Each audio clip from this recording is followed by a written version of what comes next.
Bonjour à tous! 3 fois par semaine, plongez avec moi dans l'univers sombre des crimes qui ont secoué le monde entier. De disparitions mystérieuses aux meurtres les plus effroyables, nous explorerons ensemble l'injustice, l'impunité, la corruption et les jugements les plus implacables qui ont marqué ces affaires.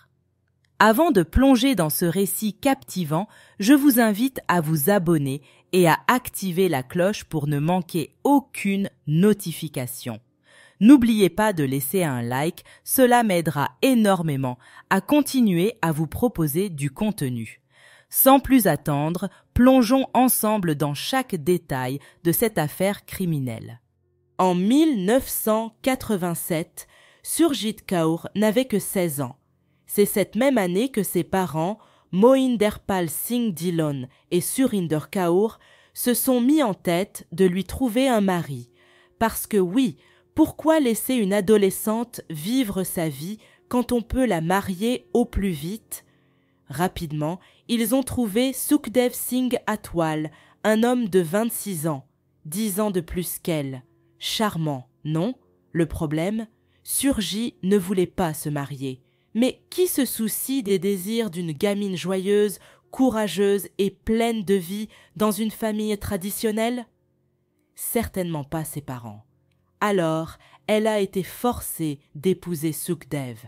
Ses proches, persuadés que son bonheur perdurerait après le mariage, l'ont envoyée droit dans l'enfer de la maison Atwal.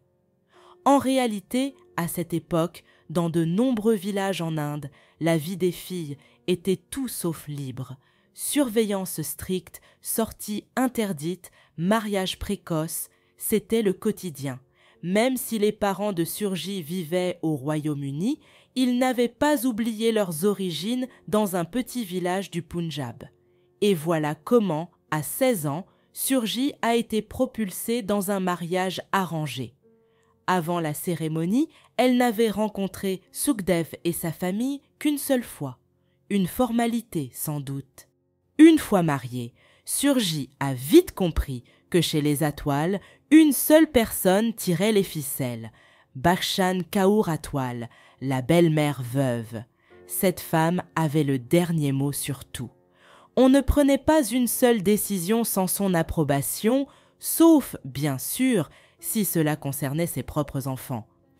En 1988, la famille Atwal comptait 5 membres, Bakshan Kaur, le fils aîné Sukhdev Singh, le cadet Hardev Singh et leur sœur Bajan Kaur.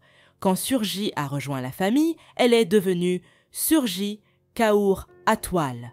La famille vivait à Az, dans l'ouest de Londres. Mais pour Surjit, la lune de miel n'a pas duré. Sa vie s'est transformée en calvaire. À un âge où elle aurait dû étudier ou découvrir le monde, elle passait ses journées à laver des vêtements, nettoyer des assiettes sales et passer la serpillière. La moindre erreur déclenchait la fureur de Bakshan. Quant à Sukhdev, son mari attentionné, il la battait violemment chaque fois qu'elle osait ouvrir la bouche. Alors, seule dans sa chambre, elle pleurait en silence. Maintenant, vous vous demandez sûrement pourquoi elle n'a jamais parlé à sa famille de cet enfer. Eh bien, elle l'a fait. Elle leur a montré ses blessures à plusieurs reprises. Mais ses parents, fidèles à leurs valeurs, l'ont réduite au silence.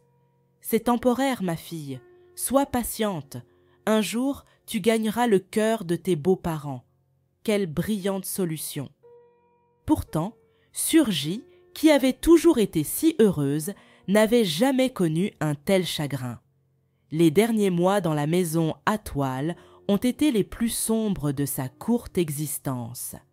Née le 17 juillet 1971 à Coventry, en Angleterre, Surjit avait grandi dans le quartier de Fowles Hill.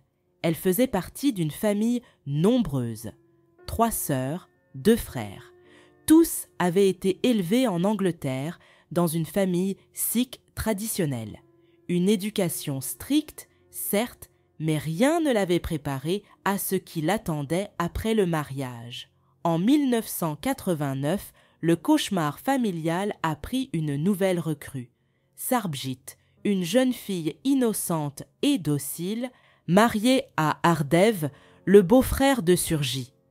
Comme Surji, Sarbjit a rapidement découvert la véritable nature de la famille Atwal, à croire qu'elle n'avait pas épousé des hommes, mais signé un contrat pour devenir esclave domestique.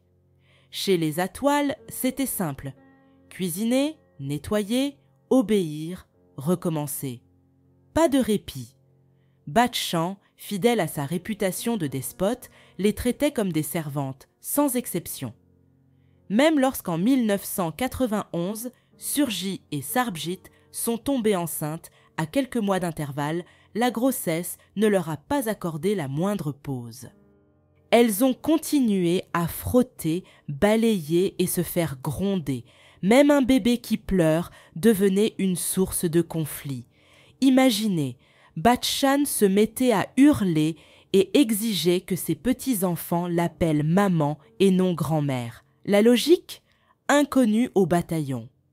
De l'extérieur, pourtant, la famille Atwal faisait illusion.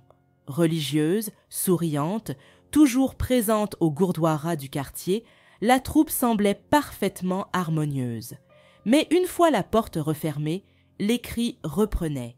Sarbjit, bien que silencieuse et résignée, encaissait les coups de son mari et les insultes de sa belle-mère. Surjit, elle, était différente. Elle confrontait. Elle se rebellait. Résultat, plus de coups, plus de colère, plus d'humiliation. Mais cette violence constante a fini par l'user. Un jour, elle a craqué. Elle a décidé de chercher un travail pour s'échapper, ne serait-ce qu'un peu, de cette vie de servitude. Elle a postulé partout et a finalement décroché un poste d'agent des douanes à l'aéroport de Londres Heathrow. Là-bas, loin des Atwal, elle a repris goût à la vie. Son sourire est revenu. Elle s'est fait des amis, a découvert la liberté et, influencée par eux, elle a acheté des vêtements occidentaux et du maquillage. Un petit vent de modernité qui ne plaisait pas du tout à Sukhdev et Batchan. Pour Sukhdev, c'était la goutte de trop. Sa femme lui échappait. Elle ne pliait plus. Alors, en janvier 1994, Surji, 23 ans, a pris une décision courageuse. Elle s'est enfuie. Elle a quitté la maison avec sa fille de 3 ans, Pawan. Enfin, libre, pas pour longtemps. Quelques jours plus tard, Sukhdev l'a retrouvée. Et là, comme toujours, il l'a battue sans pitié et l'a menacée. Si tu ne rentres pas, tu n'en sortiras pas vivante. Surji, épuisée, a accepté de rentrer. Mais, cette fois, elle a posé une condition. Elle ne voulait plus vivre dans la même maison.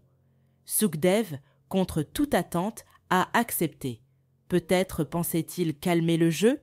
Résultat, il a acheté une maison, juste à côté de celle de sa mère. Oui, à côté, pas plus loin. Le couple et leur fille ont donc emménagé, mais le contrôle de Batchan n'était jamais bien loin. Depuis que Surji avait commencé à travailler, Sukhdev voyait des amants partout, dans les couloirs, sous les lits, peut-être même dans les casseroles. Alors, quand elle est tombée enceinte en 1997 et a donné naissance à un garçon, son cher mari a refusé de reconnaître l'enfant. La question qu'il n'a cessé de ressasser, mais qui est le vrai père? Un coup bas qui a profondément blessé Surjit. Et comme une mauvaise nouvelle n'arrive jamais seule, toute la famille Atwal s'est mise à la regarder de travers, comme si elle portait la honte du monde entier sur ses épaules. Peu importe combien elle a tenté de se justifier, personne ne l'a écoutée. La vie, déjà infernale, est devenue irrespirable. À bout, elle a cherché un peu de réconfort ailleurs. Travaillant à l'aéroport, elle s'est liée d'amitié avec un homme qui, lui, la traitait avec respect et affection. À force de douceur, elle en est tombée amoureuse. Bien sûr, Sukhdev n'était pas dupe, il sentait que sa femme lui échappait. Alors, il a fait ce qu'un mari aimant ferait. Il l'a espionnée.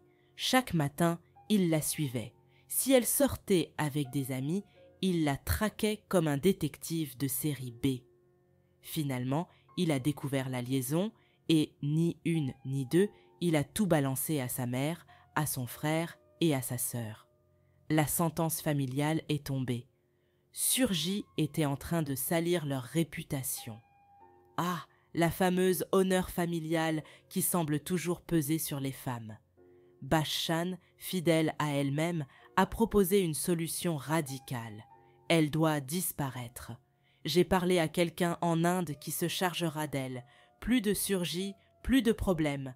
Tout le monde a trouvé l'idée géniale, même Sukhdev, qui, visiblement, ne reculait devant rien. Mais Sarbjit, la belle-sœur de Surgi, a eu la peur de sa vie. Elle voulait la prévenir, mais la simple pensée de sa belle-mère et de son mari, Ardev, l'a réduite au silence. Le lendemain, Bachan a changé de ton. Avec un sourire presque bienveillant, elle a annoncé « Il y a 2 mariages dans notre famille en Inde. Je veux y aller et mon plus grand désir, c'est que toi, Surgi, tu m'accompagnes. » Une petite escapade entre belle-mère et belle-fille, presque touchant, non? Pour rassurer Surgi, elle a ajouté « À notre retour à Londres, tu pourras divorcer de Sukhdev. » Naïve, mais pleine d'espoir, elle a vu dans cette proposition un début de liberté. Elle a accepté sans se douter qu'elle signait son arrêt de mort. Les préparatifs ont commencé. Les billets d'avion pour l'Inde ont été achetés. Le départ de Londres était prévu pour le 3 décembre 1998. Elle devait assister à 2 mariages dans l'état du Pendjab et revenir le 18 décembre. Surgi, heureuse d'enfin entrevoir une issue à son calvaire, ne savait pas que ce voyage serait le dernier. À l'approche du 3, l'angoisse de Sarbjit grandissait. Elle avait tenté de convaincre son mari, de s'opposer à sa mère. Mais Ardev, fidèle à son rôle de fils obéissant, avait seulement répondu « Tais-toi ». Prendre position contre sa mère? Hors de question. Sarbjit se sentait piégée. La peur la rongeait. Si elle révélait le plan macabre à Surgi et que Bachan le découvrait, que lui arriverait-il? Pourtant, elle ne pouvait pas rester les bras croisés. Alors, dans un élan de courage mêlé à la panique, elle a quitté la maison discrètement, trouvé une cabine téléphonique et appelé Crime Stoppers. Elle leur a tout raconté, la réunion, le complot pour tuer Surgi et même les détails du vol. Puis, pour s'assurer que l'information passe, elle a aussi écrit une lettre anonyme au poste de police local, détaillant tout, les participants à la réunion, l'emplacement prévu en Inde, tout. Mais prudente, elle n'a pas signé son nom. La peur de Bachan était plus forte. Le 3 décembre, jour fatidique, Sarbjit a regardé sa belle-mère et Surgi partir pour l'aéroport. Les larmes aux yeux, elle est retournée dans sa chambre et s'est écroulée en sanglots. Reviendraient-elles toutes les 2? Elle connaissait déjà la réponse. Et malheureusement, malgré ses efforts, aucune réponse n'est venue de Crime Stoppers. La lettre? Perdue.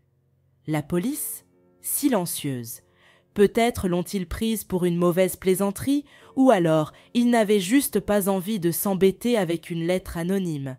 Et puis, le 18 décembre 1998, Bachan est revenu d'Inde, seul, pas de Surgi. La scène était presque théâtrale.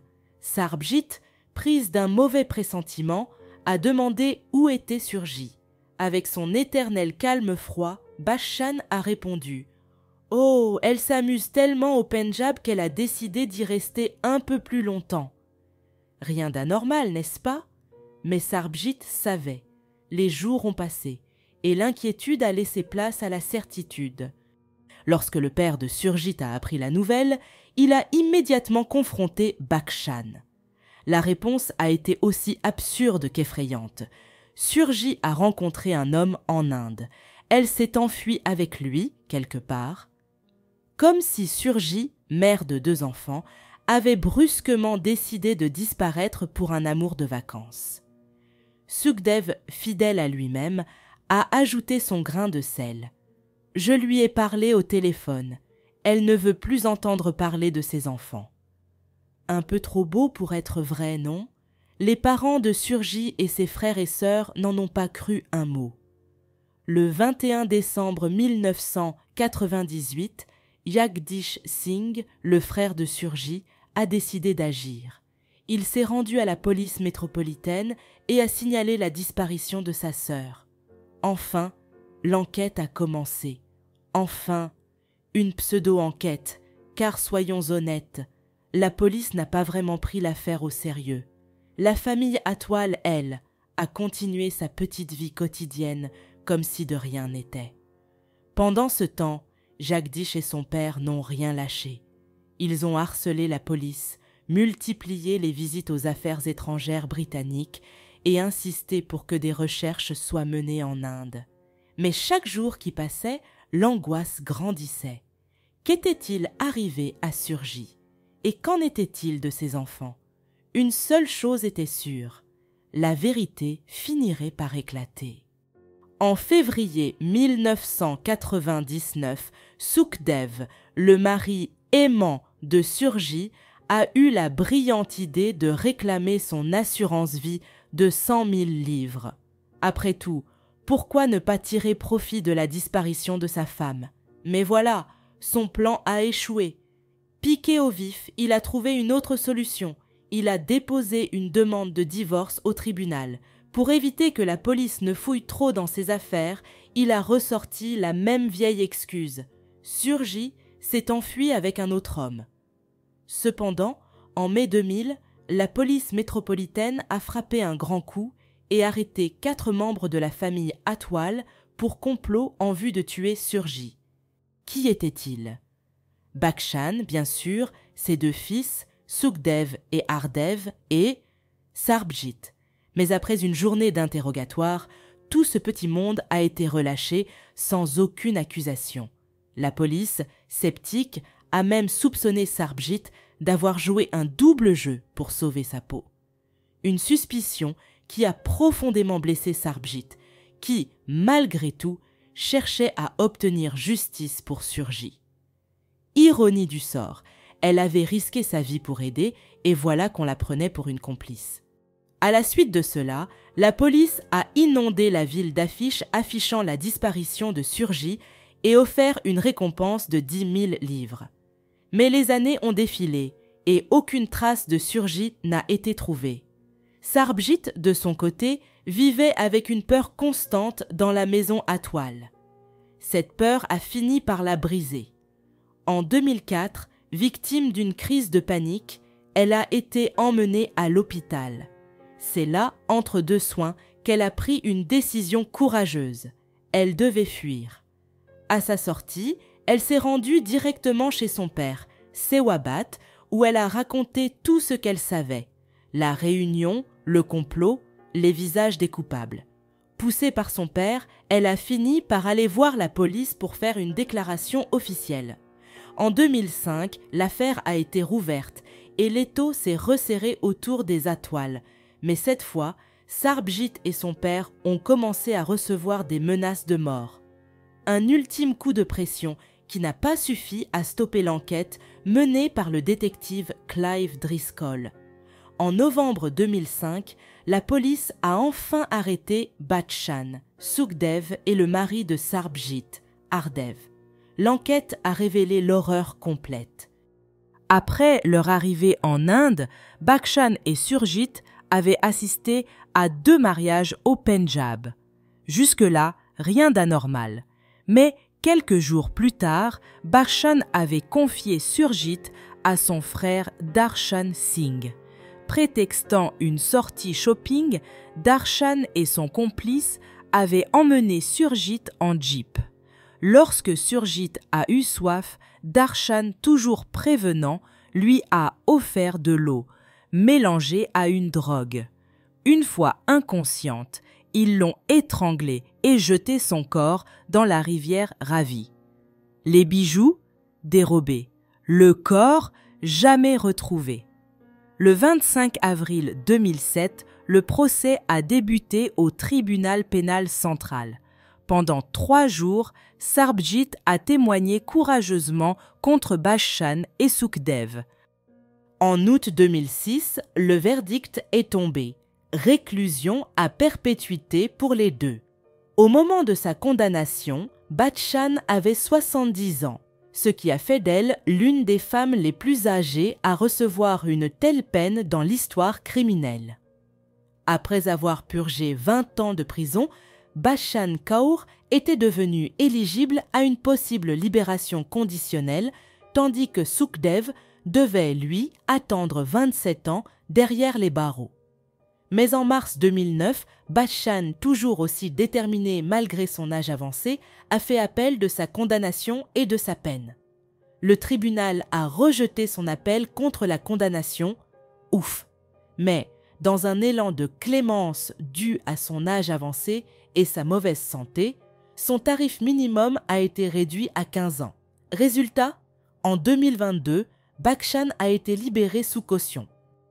Oui, vous avez bien lu. Après tout ça, cette femme a pu sortir de prison. Pendant ce temps, les véritables meurtriers, Darshan et son complice en Inde, n'ont jamais été arrêtés.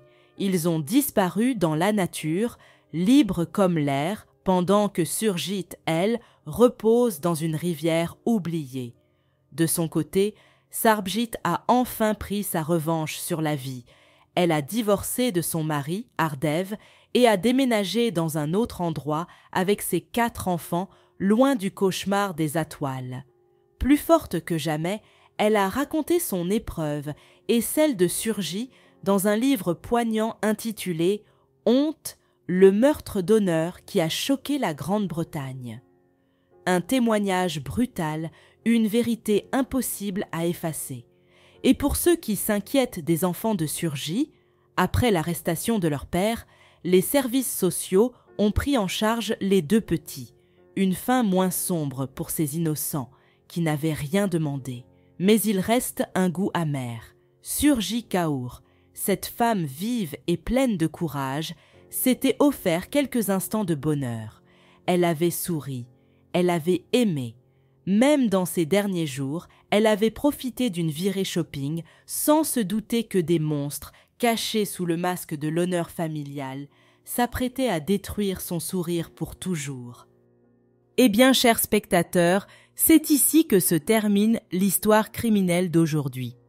Je serais très intéressée de connaître votre avis, alors je vous invite à le partager dans les commentaires de la vidéo, toujours dans le respect de la victime et de sa famille. N'oublions jamais que nous pouvons débattre, mais avec le respect que chacun mérite. Je vous rappelle de vous abonner à la chaîne et de laisser un like pour me faire savoir que mon travail vous plaît. Bonne nuit et à la prochaine histoire criminelle.